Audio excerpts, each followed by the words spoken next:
Taiwan का जीवनरक्षक कवच क्या है, जो उसे चीन से बचाता आया है? Atahualpa Amerise. BBC News World. 5 अगस्त 2022, 17:18 IST अपडेटेड 2 घंटे पहले। इमेज स्रोत, गेट्टी इमेजेस। चीन ताइवान के पास भारी सैन्य अभ्यास कर रहा है। अमेरिकी कांग्रेस की स्पीकर नैन्सी पेलोसी के ताइवान दौरे से गुस्साए चीन ने सैन्य अभ्यास के दौरान समुद्र में मिसाइलें दागी हैं और ताइवान के हवाई क्षेत्र में घुसपैठ की है। पिछले कई दिनों से चीन और ताइवान के बीच जारी तनाव घटने के बजाय बढ़ता जा रहा है। अब तो ये लग रहा है कि चीन की ताकतवर पीपुल्स लिबरेशन आर्मी ताइवान पर हमले भी कर सकती है। अगर चीन ताइवान पर हमला करता है तो यह एकतरफा लड़ाई होगी। ये एक ऐसा संघर्ष होगा जिसमें एक पक्ष सैन्य क्षमता के मामले में दूसरे से काफी मजबूत होगा। यूक्रेन और रूस के बीच इस तरह के युद्ध के आसार हमें दिख रहे हैं। हालांकि जरूरी नहीं कि दोनों पक्षों में ये शक्ति असंतुलन लड़ाई के नतीजों में भी दिखे। इमेज स्रोत, गेट्टी इमेजेस। इमेज कैप्शन, शाही हमले के वक्त अपने कांटे फैला देता है। बचाव की रणनीति। चीन की आबादी है 1 अरब 40 करोड़। इसकी तुलना में ताइवान की आबादी है लगभग 2.5 करोड़। ताइवान की तुलना में चीन का रक्षा बजट 13 गुना अधिक है। सेना, सैनिक साजो सामान और हथियारों में चीन ताइवान से बहुत आगे है।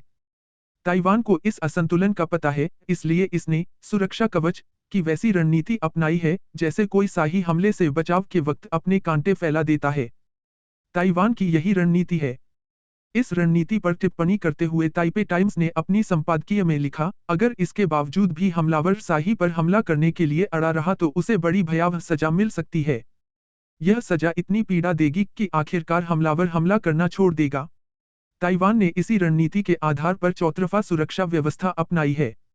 इस रणनीति के तहत दुश्मन को उसके तट पर रोकना, समुद्र में हमला, तटीय जोन पर हमला और दुश्मन के तटीय मोर्चे पर हमला शामिल है।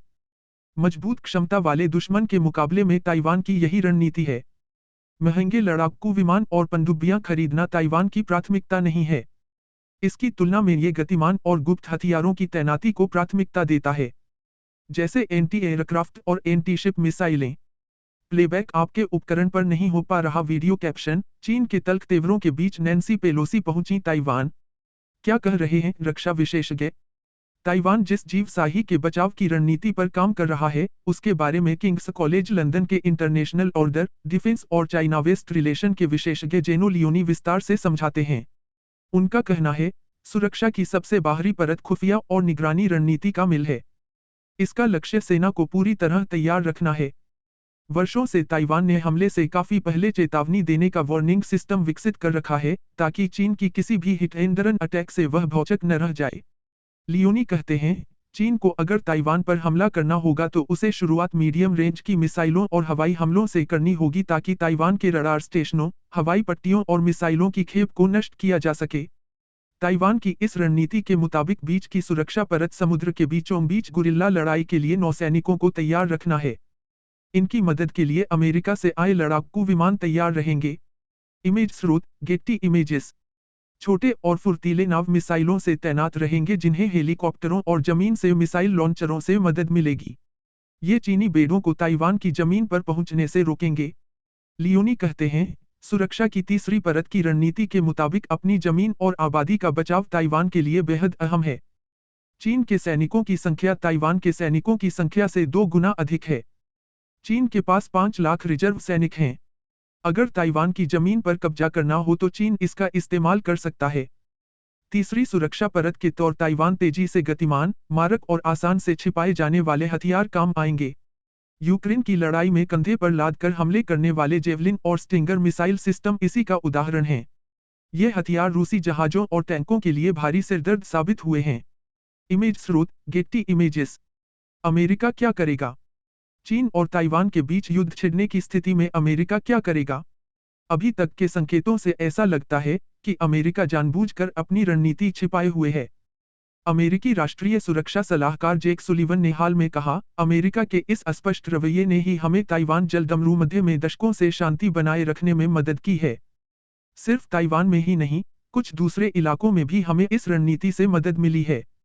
मई में अमेरिकी राष्ट्रपति जो बाइडेन ने यह कहकर चौंका दिया था कि ताइवान की रक्षा करने के लिए उनका देश प्रतिबद्ध है। हालांकि बाद में उन्होंने अपने बयान को सुधारते हुए कहा कि रणनीतिक अस्पष्टता कि नीति में कोई बदलाव नहीं आया है। अमेरिका की इस नीति का इरादा चीन को ताइवान पर हमले से हतोत्साहित करना है। लेकिन यह नीति को ताइवान को भी अपनी आज़ादी के ऐलान करने से रोकती है। अमेरिकी सांसदों ने इस रणनीति में बदलाव की मांग की है और कहा है कि इसमें स्पष्टता होनी चाहिए ताकि ताइवान पर दबाव बढ़ाते जा रहे चीन को ऐसा करने से रोका जा सके।